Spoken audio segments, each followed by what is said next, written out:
Aí, dando continuidade à nossa segunda parte aqui, da nossa aula de solução de controvérsias, né? Como eu estava falando anteriormente, a diplomacia, você tem a arte de conversar, de negociar, então a conversa informal, você tem que sentir um momento em que é propício para os dois sentarem, né? Porque, como eu disse, um lado pode estar mais nervoso que o outro, aquele não é o momento para você conversar, é como se diz, né? Vamos deixar a poeira baixar.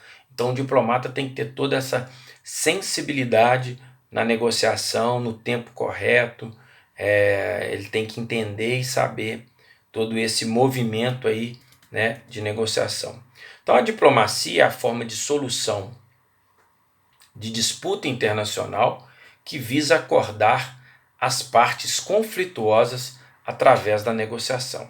Conferência internacional, bons ofícios, mediação ou inquérito, né? Alguns autores, como Aderbal Meira Matos e o Delbrando Scioli, acrescentam o sistema consultivo aos meios diplomáticos. Alguns autores, como Moon e Rezec, acrescentam a conciliação como meio diplomático. Ao contrário de Delbrando e Scioli e Aderbal Matos, que colocam a conciliação como um meio jurídico. Tá? Então tem aí digamos, dois entendimentos, enquanto a diplomacia é formalmente aplicada somente para as disputas entre estados. Ela pode ser útil também para as disputas entre as instituições e indivíduos, né? A diplomacia, na verdade, eu considero um termo, né? O termo diplomacia, ele pressupõe, né, a arte de negociar, a arte da solução pacífica de controvérsias, né? Quando você fala, fulano é um diplomata, né? Fulano é um cara que sabe negociar, fulano às vezes ele não é um diplomata de formação, né? Mas às vezes ele é adjetivado, né? Com um termo diplomata, no sentido que um diplomata é um cara que obviamente tem o poder de ouvir, de conversar, não é uma pessoa nervosa, né? Senão não adianta, né? Se pôr mais lenha na fogueira, como se diz, você não tem a função de diplomata, né? As negociações diplomáticas são o modo mais tradicional de prevenção e solução dos litígios internacionais, né? Então, é o primeiro, digamos, né, a se mostrar, né? É o primeiro ali que você tem que iniciar se tiver uma tensão entre os países, né? Cabe ao diplomata negociar na qualidade de negociador, perceber e identificar os interesses comuns que aproximam os governos, né? Então também é uma técnica, né? Ele é preparado para essa técnica para saber ali aonde ele pode iniciar uma conversa, né? Aonde que ele pode ver que tem pontos em comuns para ele falar, olha, como se fosse aí, né, gente? É uma comparação meio boba aí, mas quando um homem ou uma mulher quer conquistar, né, o seu parceiro ali, tem gente que estuda o perfil, né? Quer dizer, qual que é o perfil do Juliano? Ah, ele gosta de ler, ele gosta de assistir futebol, então eu vou falar sobre futebol com ele. Ele gosta de livros de drama, filme de drama, gosta. Então eu vou falar, vou assistir um filme, vou estudar sobre filmes de drama que a gente pode conversar em comum. São pontos de interesse comuns, né? Então tem, até na arte da conquista, né? Existe essa estratégia, às vezes, de você saber o que o outro gosta, né? Qual que é o interesse do outro. E aí o diplomata também tenta fazer isso, não é isso? É necessário afastar as ambiguidades e eliminar as desconfianças também, né? Você criar ali um ambiente, sobretudo com o negociador mediano, a questão da confiança. O consentimento dos litigantes não afasta a apreciação pela Assembleia Geral ou do Conselho de Segurança da ONU, né? Então, quando há, né, os conflitos e a própria ONU tem esses negociadores, diplomatas ou câmaras de negociações, né, isso vai, obviamente, para a ONU, né? Da mesma forma que vai para a ONU. No cenário internacional do presente, as negociações bilaterais não desaparecem, mas tendem a ter papel menos relevante que aquele desempenhado pelas negociações coletivas no ambiente das organizações internacionais, né?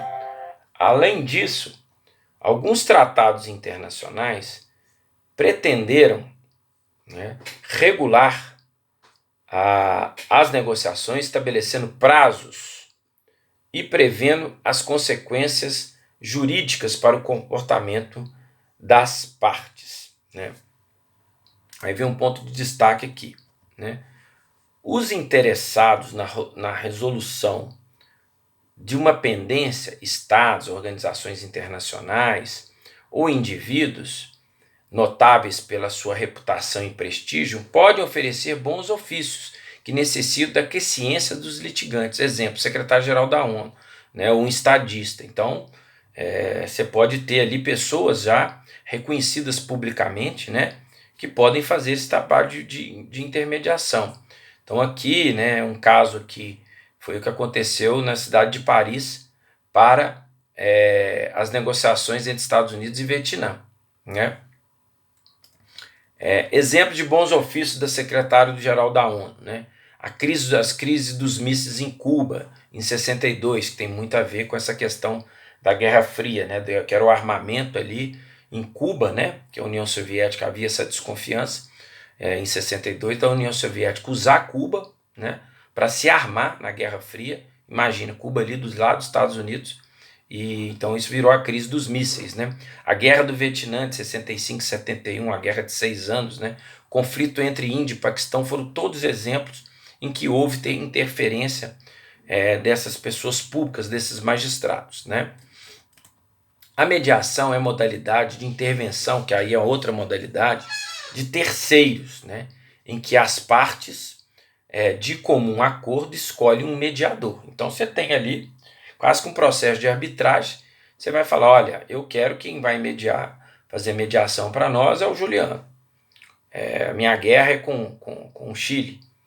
E o Chile, olha, com o Juliano eu concordo. Então ele vai ser o nosso mediador. A mediação foi empregada na América Latina pelos ministros das Relações Exteriores da Costa Rica, Guatemala e Nicarágua no conflito entre El Salvador e Honduras em 1969, pelo jurista peruano Bustamante y Ribeiro, que ensejou a celebração do Tratado de Paz de 1980. Então é um bom exemplo aí entre Nicarágua e Guatemala, em que eles escolheram esse peruano como intermediador, né? As duas conferências de paz levadas a efeito em Haia, 1899 e 1907, realçaram o significado do inquérito para a solução pacífica das disputas internacionais, né? Desde os anos 70, comissões da verdade foram estabelecidas em alguns países para apuração de grandes violações de direitos humanos, né? Nós tivemos aí recentemente no Brasil, né, comissões da verdade, né, que elas realizavam verdadeiros inquéritos, né, para saber de fato onde há a culpabilidade, onde não há, e quem serão os culpados, né? É uma forma também, né, o inquérito, para que você estabeleça de fato a verdade, e a partir da verdade, dos fatos, você trabalha esse conflito que porventura possa haver, tá certo? E até na reparação das violações de direito, né? Então muitas vezes nas ditaduras, né, em vários países, haviam essas violações de direito, a própria Segunda Guerra Mundial. Depois você estabelece uma comissão, né, ou para se fazer um inquérito para apurar os reais impactos ali da questão.